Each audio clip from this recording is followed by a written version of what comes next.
So a very, very warm welcome, everybody. I'm Virginia Birrell, the CEO of the Australia-China Business Council in Victoria and Tasmania. And it's a great pleasure to welcome you to what's become our final annual event for ACBC in the Victorian calendar. Every year we have an end of the year market update from Victoria's Commissioner in China, Brett Stevens. I'll begin by commencing acknowledging the traditional custodians of the land on which we hold this meeting today, the Wurundjeri people of the Kulin Nation, and for all the nations around Australia where people are joining us from today. And I pay my respects to all elders past and present. Brett, it's an absolute privilege to have you back speaking with our members today. You've been overseeing and leading Victoria's economic engagement in Greater China for 2.5 of perhaps the most disruptive years in decades. From your unique position in China, you've navigated trade disputes, supply chains that have been upset, COVID restrictions unseen anywhere else in the world, and changes unique to a market as big and technologically advanced as China's. We come now to an important point in the trading relationship. 50 years since the establishment of diplomatic relations, almost to the day.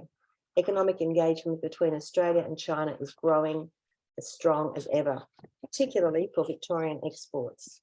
Australian Prime Minister Anthony Albanese and China's President Xi Jinping have met, along with numerous other ministerial engagements, which provide hope for continued dialogue and economic engagement for the next 50+ years of the relationship. It's pleasing to hear our government speak of a stabilised relationship, mutual respect, mutual benefit, a calm and consistent approach, and engaging in our national interest and navigating our differences wisely. Recently, China indicated an end to the COVID-0 restrictions, which I'm sure you'll address in your remarks, and as the new arrangements will have significant impact on business. A remarkable shift in policy. This also bodes well for business delegations, which have been a constantly mentioned hindrance to improving business ties for all our members across all sectors. In the net zero space, the Australia-China relationship is finding new footing for economic and research engagement to combat the global climate change challenge.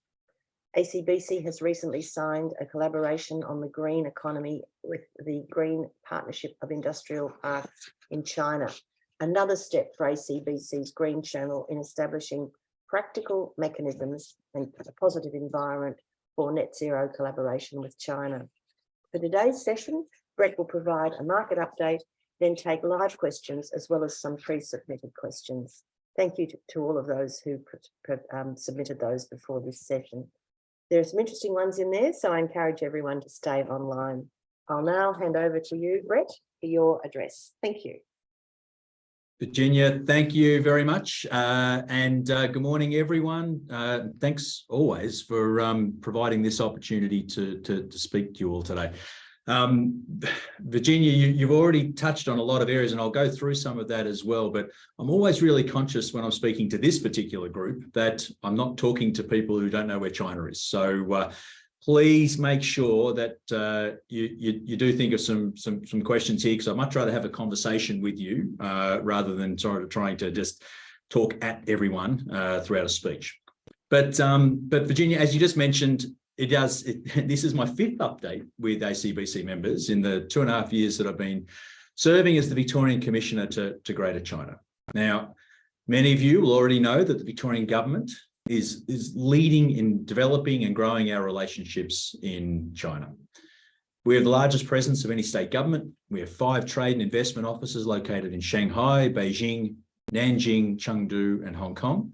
And across this network, we have dedicated specialist teams for trade, investment and education, totaling 23 staff. Now, this year, we also welcomed our new investment director, Toby Graham, as well as 2 new senior trade managers in Louisa Liu and William Lee in our Shanghai office. And for those of you interested, I'm still recruiting for a role in Hong Kong and also another education role in Shanghai. So please reach out. Now, our team is building not only commercial partnerships, but also government, cultural and people-to-people links, including with our 2 sister state relationships with Jiangsu and Sichuan. And I'm delighted to share with all of you some of the highlights that our Greater China activities have achieved over the last year. Now, to give you a brief overview, China remains the largest trading partner with Victoria. In the 12 months ending to September 2022, Victoria exported $6.3 billion worth of goods and services to mainland China, achieving growth of 23% over the previous 12 months. Now, this is only 6% below Victoria's pre-pandemic peak export figure of $6.7 billion in 2019. And there remains strong demand in China for Victoria's premium food and fibre produce. And in particular, we've seen reliable performance in exports of dairy, wheat, fruits, nuts, and wool. Now, COVID prevention measures over the last 12 months have continued to present certain challenges. For example, we've seen a large number of trade shows postponed in the past year, and difficulties around international travel remain. However, here at the VGTI, we are continually looking for ways to remain engaged. In my previous briefing given last year, I introduced two new facilities we'd set up in Shanghai during 2021. The Study Melbourne Hub was set up in March as the first one opening out of a series of study hubs around the world as part of the Victorian International Education Short-Term Recovery Plan. Now, the hub has become an essential footprint for our education providers to stay engaged with their students, alumni, and partners in China. And it's also provided a facility to ensure our international students remain connected and included within the Victorian community. This year, we've averaged more than one event per week with over 2,000 total participants. We've hosted career roundtables, cultural activities, as well as professional networking and promotional events for our educational institutions. And as we see more and more Chinese students heading to Melbourne to continue or to commence their study, the Study Hub has also been hosting a range of online and offline pre-departure sessions. Now, currently, out of the 37,000 Chinese students enrolled in Victorian tertiary institutions, 2/3 have returned to study on site, but we still have 12,000 offshore. International students are a vital part of both the Victorian community and economy, and the Victorian government is committed to supporting them returning to complete their studies on shore. Now, moving on, as some of you in the F&B or the FMCG space may be aware, the Victorian government also established Vic House in October last year. Now, this integrated trade promotion facility includes a product showroom, an event space combined with a demonstration kitchen fitted with broadcasting capabilities, as well as a spirits and wine tasting stations. Now, the China team in my office has held a full calendar of events spanning from breakfast food promotions, launching events for the Victorian plum season, to a wellness lab to support our nutraceutical and cosmetic companies. Now, we currently have 120 Victorian companies signed up to display their products, and about half of these are growing exporters, 20% are established exporters with existing sales channels, and the remaining 30% are new to market companies. Now, we've had large companies with an existing China footprint expand their outreach by using Vic House as a studio to promote their products by live streaming, as well as bringing in old and new clients for tastings. And we've also seen outstanding feedback from our small and medium-sized businesses, especially those who have yet to export to the China market. Now, Vic House provides them with the perfect platform with low risk and cost to display their products, and with support from our senior trade managers, they are able to connect with potential distributors and buyers. Now, last week, we held our own food and beverage showcase featuring 21 Victorian companies who had registered to display at CL, which unfortunately had been postponed. But what we decided to do was still run our own independent activity, thereby offering them an opportunity to still engage with the Chinese buyers. Tomorrow, we're hosting a food and beverage webinar featuring the latest update in the sector, including the retail and food service environment. And our panel of experts will explore trends, opportunities, and challenges for imported premium F&B products. More details of that will come up at the end of this session. Now, imagine there's sort of one big, enormous elephant in the room that we haven't addressed yet, and that's China's COVID policies. Now, in the past week, we have seen a clear pivot in messaging, as well as numerous policy changes in China's COVID prevention measures. And when I say numerous policy changes, I'm not exaggerating. Every time my team sends me an update, they literally, press send, it's another update coming through. It's a very fluid, very, very dynamic situation that we see ourselves in at the moment.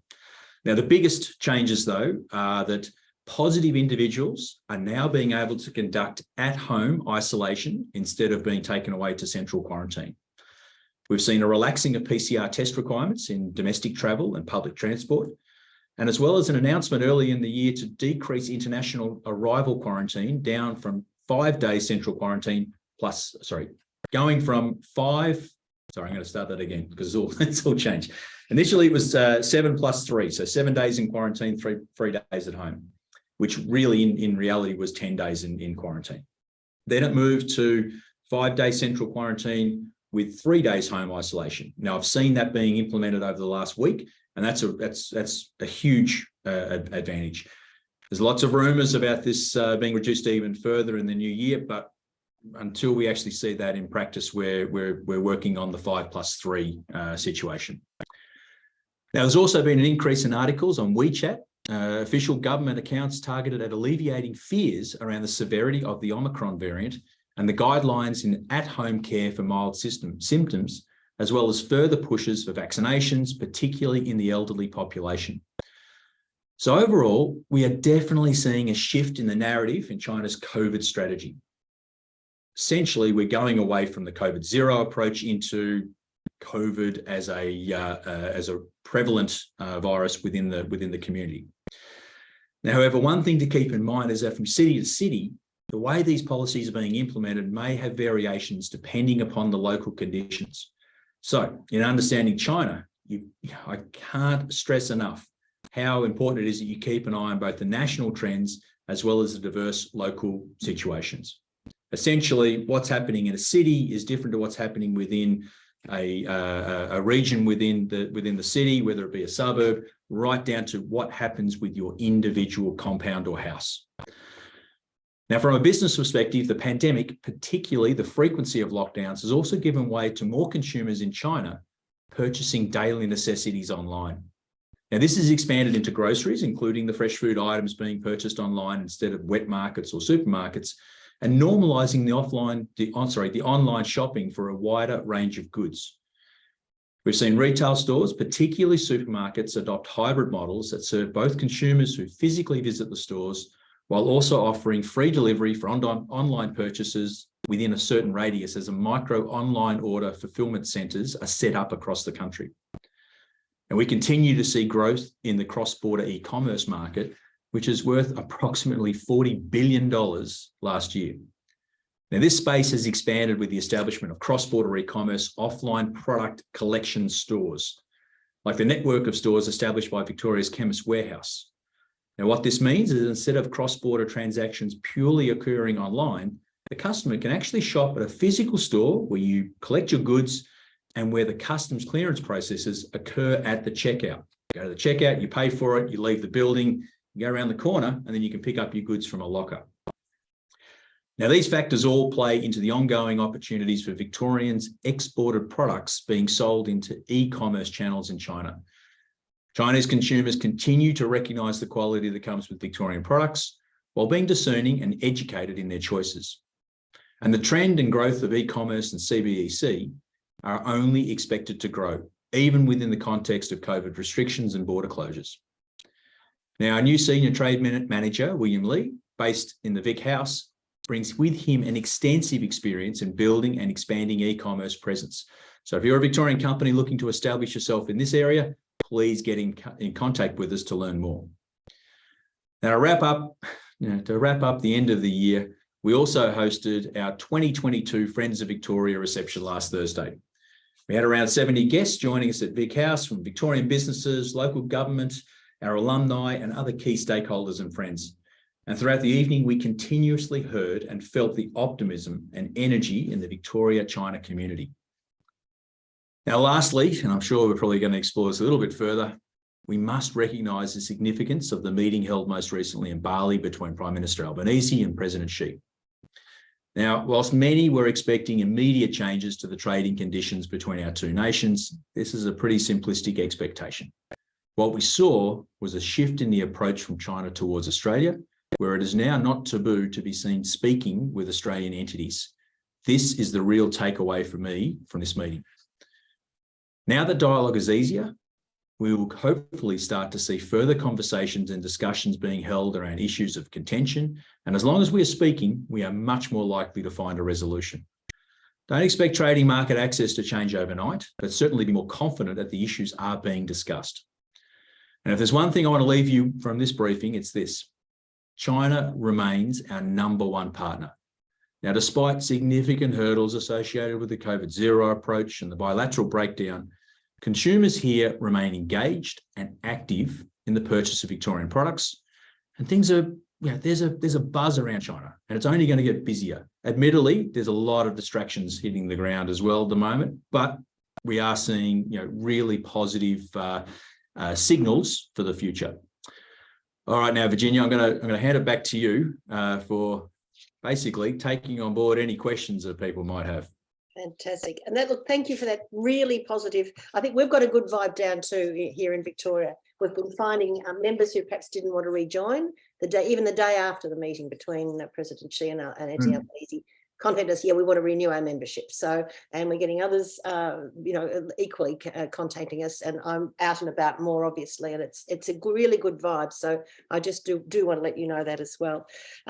Obviously, the trade sanctions still on, and I know you say it's going to be a slow return. And I've actually got 3 questions that actually relate to that. Barbara Gallo from Trifon Estate Wines, she's asking about your gut feeling about wine. Danny Zhu from ACABA is asking about, the agricultural products, wine, beef and wheat. And also Paul Kinross from Kinross Dairies is asking about dairy, the future of dairy products. Well, that's not banned, obviously. Just a bit of an overview on what you think about the restrictions and where you think dairy might be heading. All right. So when I'm looking at dairy is an interesting one. Australia is going to remain a major supplier for dairy products coming into China, but we are one of several suppliers coming into the marketplace. With the recent 5th-year plan for China, dairy was actually a key component of the agricultural resources sector. And there was a very specific push to improve both the efficiencies of the Chinese market, the Chinese dairy sector, as well as the scale of the Chinese dairy sector as well. So what we're seeing is a recognition within the country that dairy is going to be an incredibly important part of the diet and of the nutritional component for Chinese citizens, and the government is investing a lot of money into that development. So most recently, we just saw an order for 100,000 heifers coming in from Victoria into China, which will be used for herd development here in China. But we're also seeing more and more local Chinese brands, both and products across all range of dairy sectors. So I think that the Australian dairy sector is well positioned. I think that it's absolutely well recognised, and we're seeing that especially with people who are looking for quality, safe, reliable products. We're definitely recognised in that space, but we're also seeing a big push for the local industry to develop even further. Your other question there around wine, I think that the question there was around when do we expect the tariffs to be removed? Unfortunately, the WTO tariff restrictions remain in place for another 3.5 years. And I'm not really seeing anything at all that indicates that that's going to be lifted anytime soon.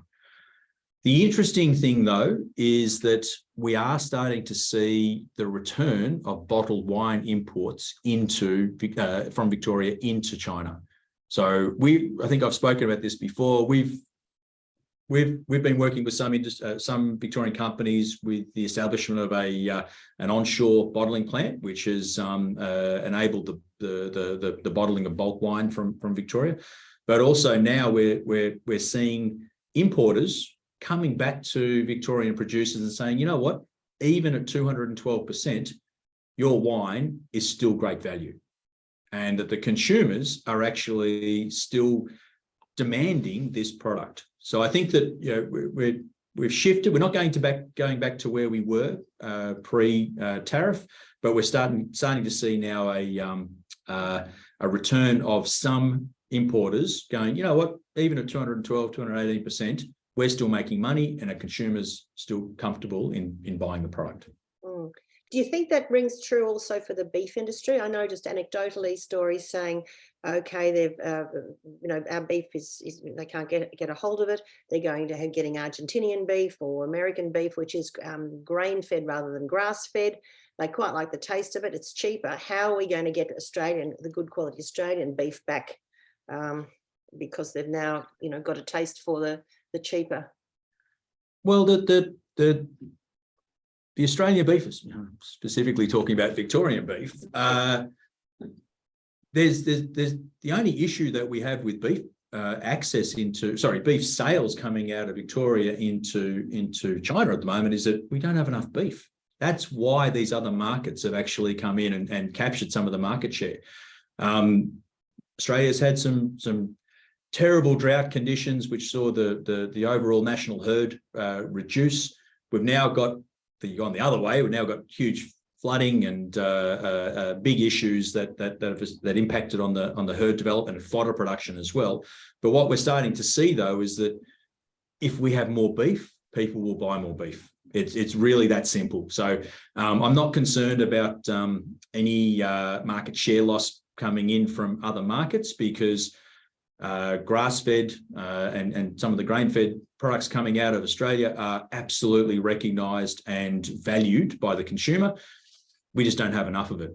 If someone could give me 5,000 tonnes of beef, I'm pretty sure we'd find a market for it tomorrow. Good. I'll note that. That's great. Now, I've got a question from Anthony Coles, who you know, Anthony. He's Green Gold Ventures, but he's also heading up ACBC's Green Channel platform. He's saying the recently report from ACBC highlighting economic opportunities in 6 key industry sectors, which will result from greater collaboration with China on the climate challenge area. And he just wonders what programs and in what sectors are in place to accelerate B2B and G2G outcomes to take advantage of those opportunities. So firstly, great report. Really, really good report. I mean, it's tackling an incredibly complex topic in terms of what we're doing around the green channels, and it's not a question that I can easily answer with just a single response. But I think when I'm looking at those 6 categories and the 6 sectors and the opportunities that are being put up, they are absolutely in parallel and in synergy with the key areas that Victoria's been working on in terms of opportunities for development for both services and foreign direct investment attraction out of China, provision of services into China and foreign direct investment out of China into Victoria. The only thing that I would put on the table, though, is that it's also incredibly complicated because of the FIRB issues that tend to pop up, especially around the FDI attraction. So if I'm looking at the trade provision and the trade in services, the areas that have been picked up around the energy, the mining, what else we got there? Transport, mobility, green cities, green financing. We've got excellent service providers that have a fantastic experience, world-leading experience in that, whether it's be through some of the Victorian TAFE institutions or through our private sector consultants and engineering companies, finance advisors. We've got skills that are really highly valued in China, and we're still seeing that. The headache we're having at the moment is simply access. It's getting the guys into China with the travel restrictions, because even as we're seeing more and more focus on this, still a very traditional market. You still need to have that face-to-face connection. And I think that as we'll start to see travel restrictions lifted, we will absolutely begin to see opportunities for our businesses coming into the market. The sensitive issues that are popping up around some of these areas as well, that's sort of beyond the scope of the Victorian government or any of the state governments. It's a federal government issue. And I think we've touched on this before with some of the sensitive areas. One one obvious issue that we have is around solar, wind farm, both onshore and offshore, and battery storage facilities, where China is absolutely driving the world in terms of that development. But we also have issues around FIRB, where there's concerns around tapping into the grid or accessing and supplying energy directly into the grid. But I think that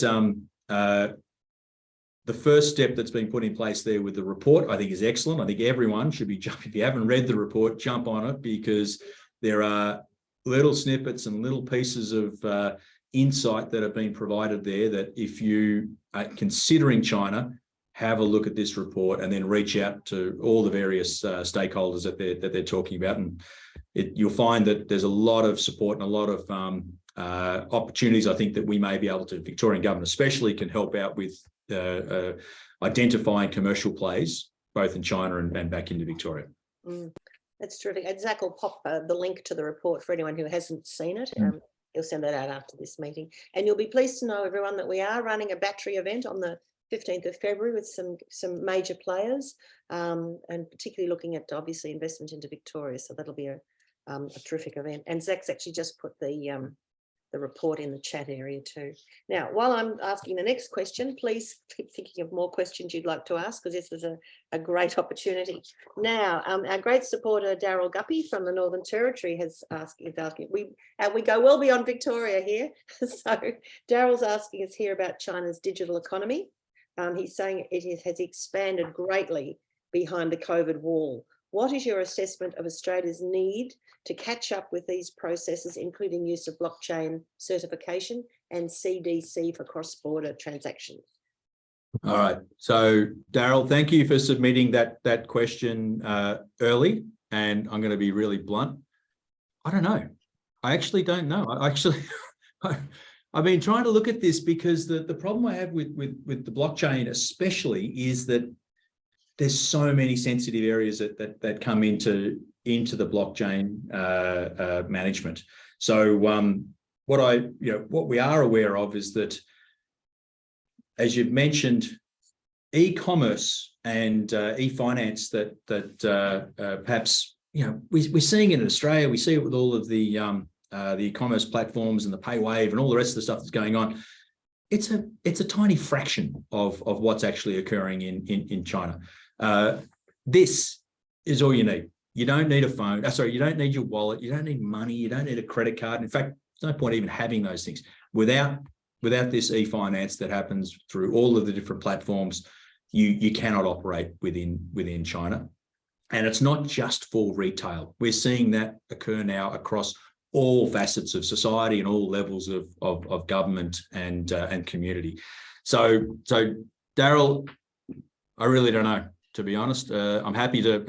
I've taken on notice, and I'm having a chat with some of our guys, and I'm happy to come back to you. So if you want to reach out to me separately, then let's have a crack at it, because I'm actually very interested to see where we've got a gap at the moment. Okay, that's good. Now we've run over the pre-submitted questions, so I'm still begging anyone who wants to really get insights from you to please pop something in the chat room. I'm interested in education, Brett, and this is a question without notice, I guess, but your feeling for the return of international students. We're going to try to do a reception for them in February. Just your idea on trends and what you're seeing. I mean, with the restrictions, have we lost a significant share? Are we getting it back? What gut instinct on that? Okay, we're definitely, we have reduced numbers pre-COVID. So pre-COVID, we had 85,000 students from China in Victoria. Now we have 37. So, but that's not specific to Victoria. That's an overall trend that has occurred across the globe with Chinese students. So it's just, there's been a reduction in the number of students enrolling. What we're still seeing, though, is huge barriers to entry. While we don't have the flights that we did pre-COVID, it's still really difficult and incredibly expensive to get back to Australia. China's only running still has a policy of, for a lot of countries, including Australia, where you're only allowed to have one flight per week per destination. Now, pre-COVID, Melbourne had, on average, 9 flights a day arriving from China. Now, we literally have one flight per week from Xiamen. Now, if you're a student and you're trying to come back to Australia, the cost of those flights are fairly expensive and also incredibly difficult to get onto. So if your plane's taking down 200 people on average, then what's 12,000 divided by 200? That's a lot of flights we've got to get down to Melbourne just for students. That doesn't even account for all of the other travellers. So what we're seeing is that continued recognition of the value and the quality of the education that the students are getting out of Victoria, but continued difficulties in access to getting back to Melbourne with travel, but also we do have some delays in visa issuance as well. Now, I know this is something that's being addressed by the federal government, but federal government has been unbelievably swamped with visa applications as COVID restrictions have been lifted. So they're certainly working through a huge backlog, which is causing some delays with student visa issuance. Mm. And interestingly too, and I know, Darryl, you're aware of this, is the APEC card issue. That's more for business than students, obviously. But, the fact that the Australian government only issues a virtual card and the Chinese government only accepts a hard copy card. And we've taken that up with consulates and obviously you and DFAT and others. So, anything that we can do to help facilitate that, just because we don't need any more blockages to smooth visits. I'm very aware of this issue, and unfortunately my APEC card just ran out 2 weeks ago as well. So look, if I could do it, I can, but it's not a government, not a state government issue. It's definitely a federal one. So if anyone's on the line from the federal government from APEC card issuance, please drop something in the chat. My idea was that just pay a little extra fee for a hard copy, and we can sort it that way. Now, just another few ideas. Always very interested, and we are going to run a health medtech summit coming up for investment in Victoria from China and people to expand there globally via Victoria. So we're just thinking of some of the new category opportunities you think might be emerging in China for the health sector. There's a whole range of new categories emerging, but ones that are actually relevant for Victoria are a little bit limited. So clearly, vaccine development and anything to do with immunology at the moment is a pretty high relevance. Where we're focusing a lot of our efforts in, especially around the med tech space, is in the R&D areas, because we've got a lot of interest from Chinese investors who are looking at taking some of our startups and doing the scale up in China, but they're funding the startup and the R&D that's actually happening in Victoria. Now there's nothing new there. I mean, the scale up and the manufacturing in general doesn't tend to happen. It does tend to happen in China, where cost of productions are significantly less. But the real opportunities for us are in that R&D area. So what we're seeing is, whether it's in medical devices or whether it's in some of the software development that's going on out of Melbourne through the private companies, usually in collaboration with our universities. That's the interest that we're seeing. Very interesting. Thanks. That's good. Just an idea on some of the consumer trends. It's always interesting because China is such a changing market. We know that we went through the ice cream phase and the coffee phase. We're getting a bit of tea happening now. Things like yogurts are getting popular. Just if you observe things that are sort of starting to take off, cosmetics, I know, makeup for everybody, pet trends. Anything else you've sort of noticed recently that companies might be interested to? Look, I think that This is like the most difficult question for me to answer, Virginia, because there are so many trends. There are so many things that are, literally hot on Monday, and then they've run their journey by the end of the week. We don't tend to try and chase a lot of the trends, because they are incredibly volatile. They'll pop up and then they'll sort of disappear again. Where we see a longer term demand and a longer term play for Victoria is actually focusing more on the nutritional element that comes with with Victorian produce, the provenance, and people are genuinely interested in where their food is coming from. Now, we're not talking about, and we're not talking about providing protein to the country or being the general dairy supplier. The products coming out of Victoria are a premium. These are world-leading, exceptional products that command and demand a higher price point than general sort of commodities, and that's what people are interested in. So we're not trying to service 1.4 billion people. We're looking at a tiny fraction of the market, which are clearly, they're a sophisticated consumer. They're educated. They're knowledgeable. They have really high expectations, and rightfully so. These are people who have worldly experience, and they know what they want, and they want the best product that they can. They're also in a position where they can buy products from anywhere. I said before, China's our number one market. Yeah, well, guess what? China's everyone's number one market. There's no surprises there. Literally, China is every country's number one market.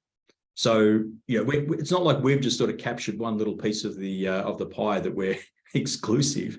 We have to compete with everyone else. But the good thing is that for those who are, looking at China, people are genuinely looking for good quality product.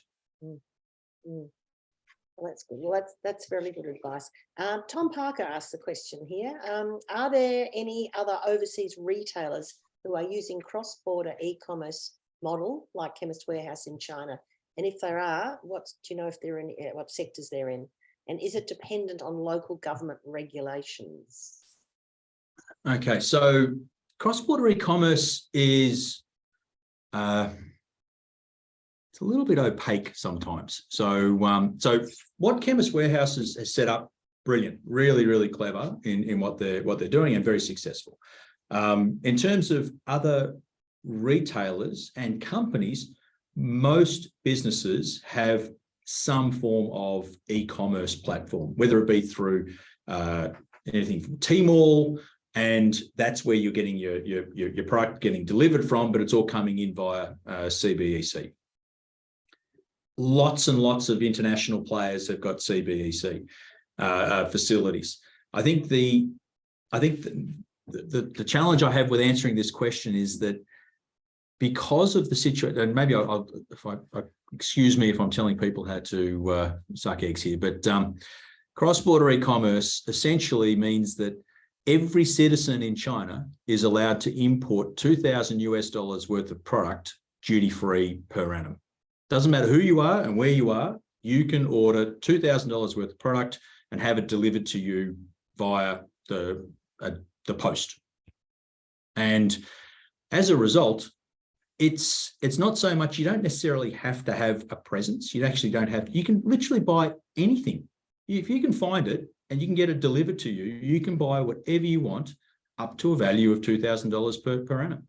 Now, what that has done is just opened up the marketplace for China. There are cities here which, fourth, fifth tier cities that you'd never just have the resource to expand into. As long as they can get access to online, they can get access to your product. And that's why it's really important that you're not just simply looking at marketplaces where it's direct to consumer, or you got your market presence solely as you're relying solely on market presence to engage with your consumers. CBEC is being used by everyone across the globe. Now, other retailers, and to Tom's point, I know Tom will be right across these guys. Yeah, Sam's Club, Costco, Metro, Walmart. These are just some of the large food and beverage retailers that are in play. That's completely ignoring all of the consumer, high-end luxury brand products as well as every other product. Think of a category and you can buy something on CBEC. Well, that then begs the question, how do we get more Victorian companies exporting? Because I think even though we've got the free trade agreement in place, I think, am I correct, it's about 6% of Victorian companies export. Now, I mean, not all products are suited to the China market, but, how can we get more people to look at China favourably? And we've had bad publicity and recently. What are your thoughts on that? I think the stat you just mentioned is an interesting one. The majority of our companies have products that are being exported, but not all our companies are actual exporters. Most of our businesses do FOB exporting, which means that it's someone else who's actually importing their product. So, company X delivers their product to a warehouse or a consolidation facility somewhere in Melbourne, and then it's the customer who then takes over the exporting and the importing process into China. So it's not that we need to see more products necessarily being exported into China, but I think that it would be great to see more companies being more engaged with the process. And we see that reflected through our Vic House breakdown as well. We've specifically set up Vic House as an opportunity for new companies to get into the marketplace. So they're not just simply relying on someone coming to Melbourne and finding their product and then exporting it. We're actually helping businesses get their product from Melbourne into China so we can put it in front of people who are unable to travel at the moment. Now, that for us has been an absolute key driver for what we've been trying to achieve with Vic House. It's essentially trying to replicate those services that we would provide to businesses if they were coming to a trade show or if they're coming on a trade mission. Normally, when we're doing these programs, you'll have 10, 20% of companies that are established and they're looking to participate in, established exporters looking to participate in our activities to take advantage of the government imprimatur and the government engagement that comes from being on those missions. 50% of the companies will be existing importers and looking to perhaps diversify and go a little bit further into other markets that they're not in. And then we have the remainder of the businesses that are new. People who are, they've got a product, but they've never been to China. They don't know anything about it. China's never seen these products either. And this is an opportunity for us to then be able to, instead of trying to invite people or encourage people to come from China to Melbourne, which is really difficult at the moment. Oh, sorry, I'll rephrase it. Really easy to get to Melbourne, really bloody hard coming back. And this way, people get a chance to come and visit the site without they get all the benefits of seeing the companies and engaging, seeing the products and engaging with the companies, but without the headache of actually having to travel. So we need more people in the space, not necessarily exporting, but more people engaged in the export process. Good. Well, that's something we're happy to help you with. So we'll continue to work on that. And I think too, as soon as travel opens up, we'll expect delegations and trade missions, flooding us. I would imagine because of the time it's been in between visits. Now, I don't have any more questions unless anyone would like to ask online. We've got about another 15 minutes. I'm very happy for you to make some, any other comments on any other thing that you would like to talk about. I'm particularly interested. We had Adele Neary, the consul from Chengdu in Melbourne last week, just talking about Southwest China, and I know that Nick is a very strong presence there. Just picking out that of all areas of China, any sort of thoughts on that? But I was amazed when she said I think there's 200 million population around that area that she works with. Enormous when you think about it, an area like that. It's pretty rare, Virginia. not to be overwhelmed by the numbers when you start talking about any region in China. Southwest China is a really interesting one. It's Victoria has our sister state with Sichuan, and we've just celebrated our 5th year anniversary. It was very strategically chosen as a region that we see great collaboration and great synergies between what Sichuan's looking to achieve and what Victoria is looking to achieve with our relationship as well. Major cities like Chengdu, Chongqing, these are high population centres. They're sophisticated. I keep on using that word, but that's something that I really can't emphasize enough. Chinese consumers, and especially the ones that we're talking to, they are sophisticated. These are not people who are unaware of what's going on or the products and the qualities that they're looking for. We're seeing lots of opportunities in the F&B space. The challenge we have is that at the moment, there's no direct flights going into Chengdu. We had Sichuan Airlines flying in directly recently, pre-COVID. That's not happening at the moment. It's not a destination where there's no seaport. So there's a lot of, it's not necessarily a first point of contact, first destination port within China for our products. But what we are seeing is great opportunities in our services, especially in education.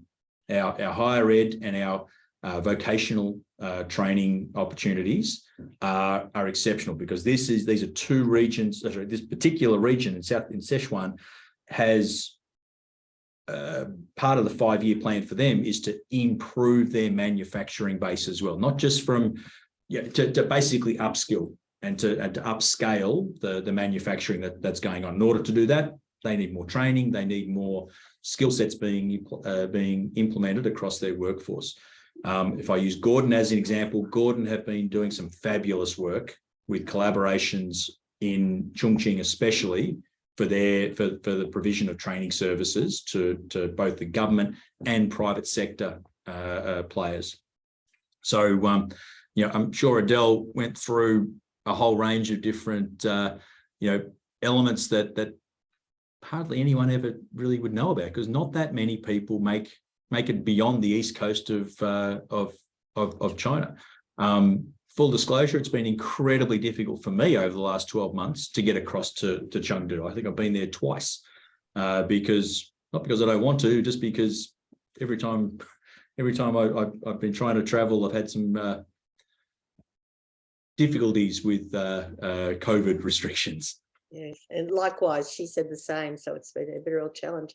I guess too, coming out of that, picking up on your comments about the sister states, or provinces, Sichuan and obviously Jiangsu, long time, 40 years, I think, 42 years, Jiangsu, and then Tianjin, of course, our sister city. So I guess starting at those points is at least it's an easy entree getting into those areas where we are known already.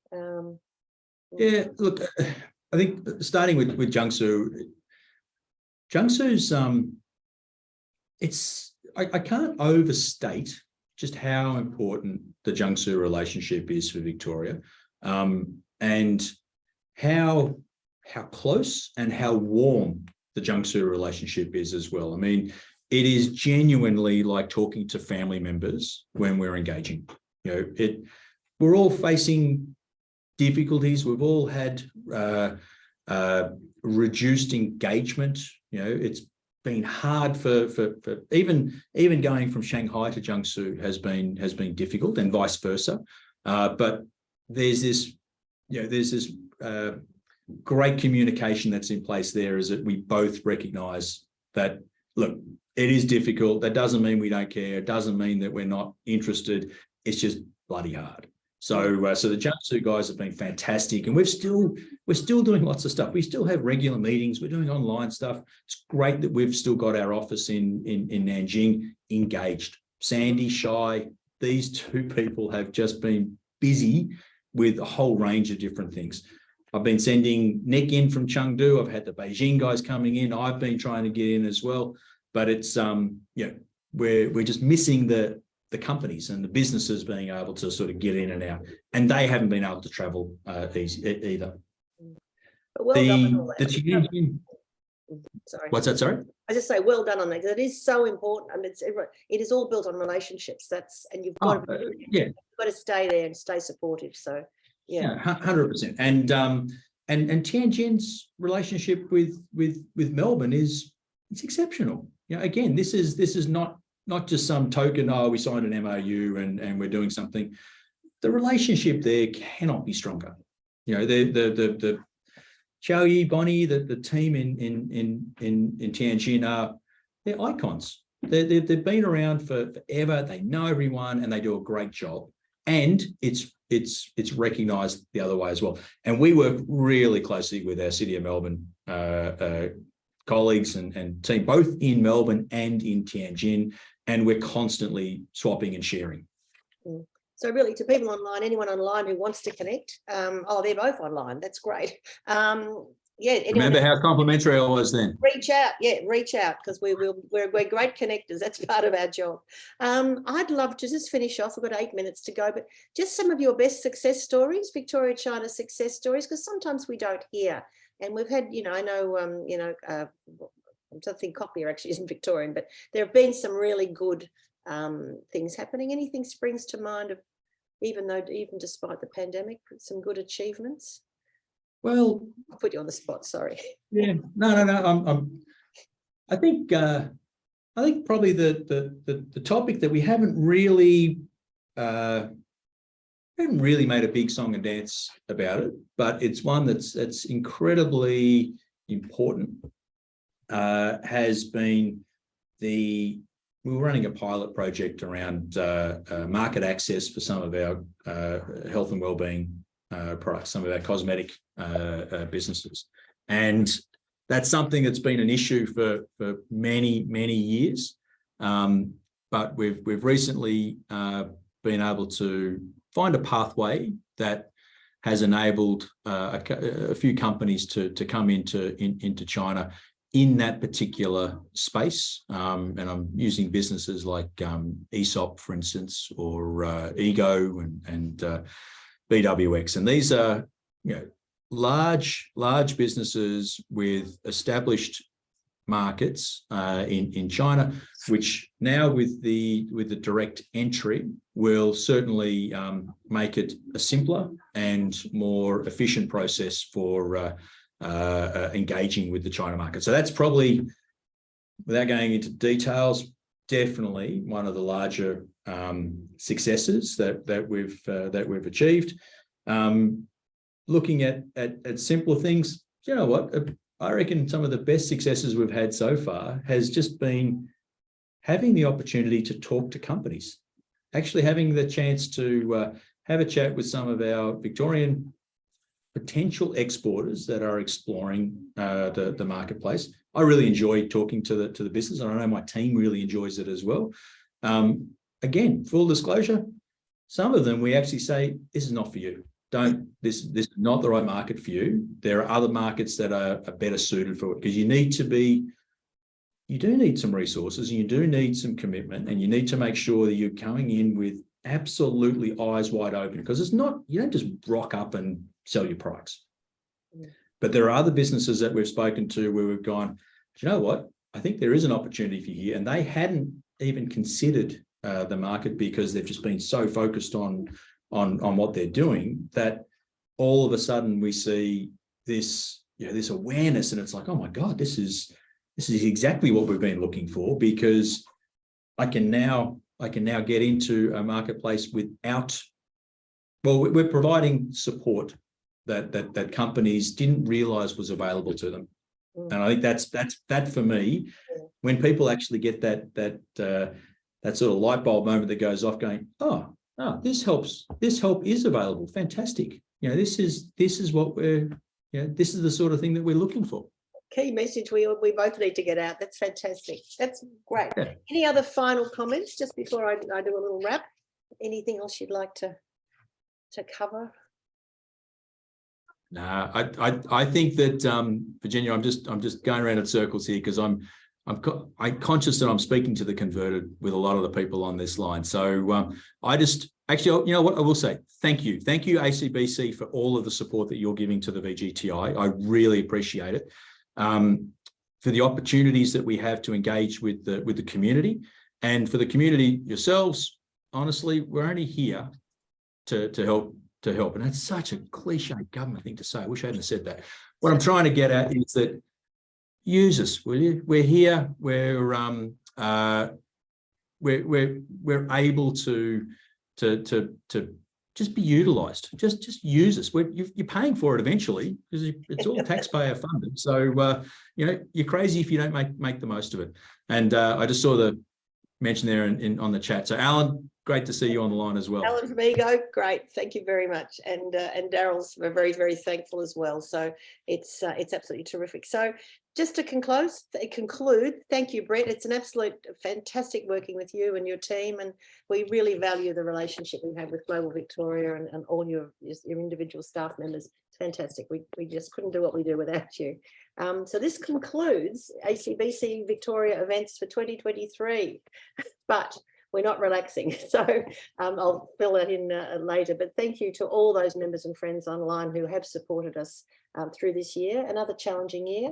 It's been a huge year for business, but next year looks even bigger, and we're certainly entering it more optimistically in relation to the Australia-China relationship than we were last year.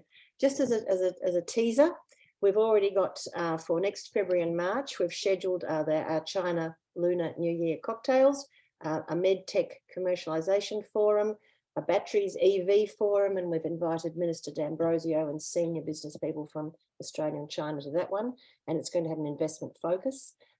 We have our Victoria members exclusive government briefings, which occur every month. Our Future Leaders Forum will welcome back international students. And then in March, we move to our prestigious International Women's Day high tea at the Langham, and we're going to have some terrific speakers, including Maggie Jo, who's now heading up the Jack Ma Foundation. She'll be one of our speakers, together with Victoria's lead scientist, Dr. Amanda Caples, and others that we've invited haven't got an RSVP back yet. So next year will be ACBC's 50 years since our genesis, and we have other big events planned throughout the year to reflect on that important milestone. So if you're not already a member, please join up to support our important work. And if you'd like to sponsor any of our activities to any level, we'd be delighted to hear from you, because it does help our work so much. We will be closed for a couple of weeks over Christmas, but back on deck on the 5th of January. So thank you again to each of you for joining us today. A very safe and happy holiday period and a great new year of the rabbit. Take care. Thanks again, Brett. Bye, everyone. Thanks, everyone. Bye-bye.